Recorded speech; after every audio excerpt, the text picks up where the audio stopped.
কলতলা সাতগাছির মমিতা আছে না, ও আমার নাম দিয়েছে কি জানো, বিবিছি। মানে বুঝতেই পারছো, বিবিছি প্রতিবেশীর কাছে সবার হারির খবর আছে। হ্যাঁ, আজকে আমি বলবো ওই আত্মীয়দের যে প্রশ্নগুলোকে কিভাবে তুমি এড়াবে, কিভাবে তাদের মনে দুঃখ না দিয়ে সেই জায়গা থেকে পালাবে। হ্যাঁ, যখনই দেখবে কোনো আত্মীয় তোমাকে বিভিন্ন প্রশ্ন করে তোমার জীবনে নাক গলানোর চেষ্টা করছে, অমনি সেই জায়গায় সেই প্রশ্নটাই এড়িয়ে যাও। তোমার ভাবে ভাবে বুঝিয়ে দাও তুমি একেবারেই সহ্য করতে পারছো না তোমার ব্যক্তিগত জীবনে কেউ নাক গলাক। আর যদি দেখো যে কোনো কথা তর্কাতর্কি বা মারপিট অবধি যেতে পারে, সঙ্গে সঙ্গে সেখানে চুপ করে যাও।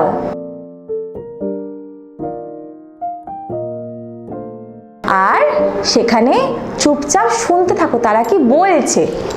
যখনই দেখবে তর্ক বাড়ছে, মনে রাখবে তর্ক বাড়লেই কিন্তু সম্পর্কটা খারাপ হয়ে যায়। সম্পর্ক তো খারাপ করলে হবে না, কারণ আত্মীয় বলে কথা তো।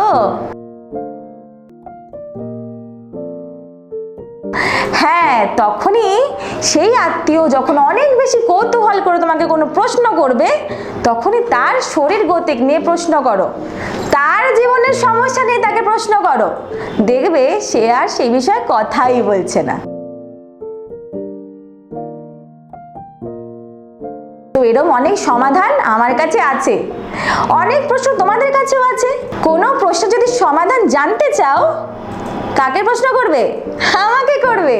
প্রদীপিসির কাছে আছে সবার প্রশ্নের উত্তর এবং সমাধান। তাই দেখতে থাকতে হবে আরবি নিউজ, আর সঙ্গে থাকবে কে? প্রদীপিসির রসের হাড়ি।